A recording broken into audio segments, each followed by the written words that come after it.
Hey YouTube, it's ICU, and today we're going to discuss something rather unfortunate in the world of jailbreaking iOS 8.4.1, the latest firmware that was just released by Apple today. Now, for those of you who are only interested in quick and short updates, let me give you the rundown. So essentially, iOS 8.4.1 was released. It does patch the untethered TaiG jailbreak, meaning if you were to update your device to 8.4.1, you would no longer be able to jailbreak until a new untethered utility is made available. And as of recording this video, that obviously hasn't happened. Though, if you're watching this video at a later date, ensure that you check the annotations because things may very well have changed. And I will definitely update you guys anytime anything happens in the annotations of this video. So be sure to watch it on the desktop version of YouTube so you can actually view those update annotations again if you're watching this at a later point. Now, with that said, let's go ahead and launch up Safari here, and we're going to get straight into it. So as I just mentioned, today, following approximately 1 month of developer beta testing, Apple released iOS 8.4.1 to the general public.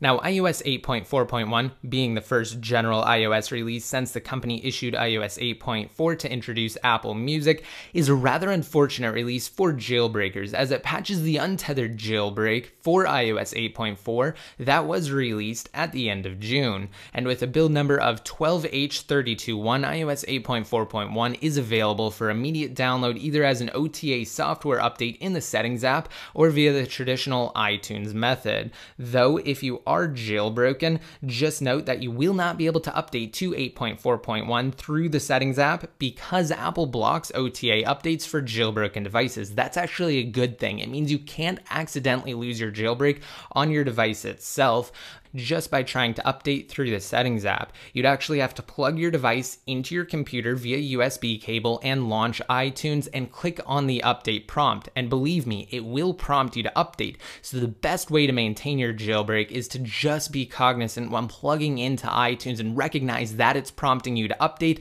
and just click cancel to it. You're not forced into anything when connecting to your computer. And like I've already stated, those of you jailbreakers should avoid 8.4.1 at all costs. Now, the latest 8.4.1 firmware is an incredibly minor release, and knowing that 8.4.1 won't introduce any noticeable features, updating to iOS 8.4.1 certainly doesn't justify the loss of one's TaiG jailbreak.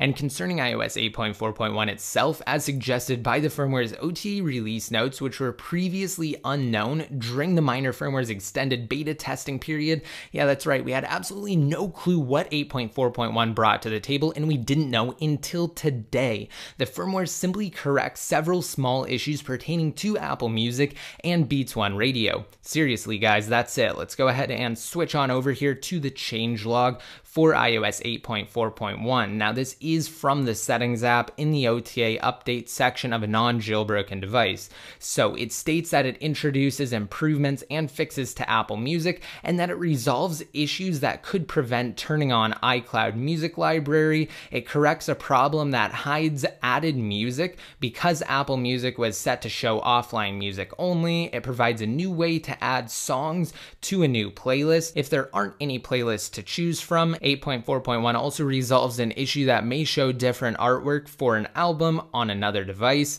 It resolves several issues for artists while posting content, and it fixes issues where tapping love or the heart button doesn't work as expected while listening to Beats One Radio. So guys, very, very minor stuff, and we're going to discuss this pesky link here at the bottom, which unfortunately does mean that the jailbreak is patched. So one disconcerting note as far as jailbreaking is concerned is the taunting link at the bottom of the release notes we just went over. That links to Apple's primary security page, which contains a document that confirms TaiG is patched. So switching over here, you'll notice that this is the exact link that Apple features at the bottom of the release notes for 8.4.1. And just swiping through, this is the actual segment of all of Apple's recent releases and their security. So we can scroll up to the top here because 8.4.1 should be right there. And just tapping into it, unfortunately, we do have a number of patches where Apple actually credits TaiG. So as you can see there, they say TaiG Jailbreak Team,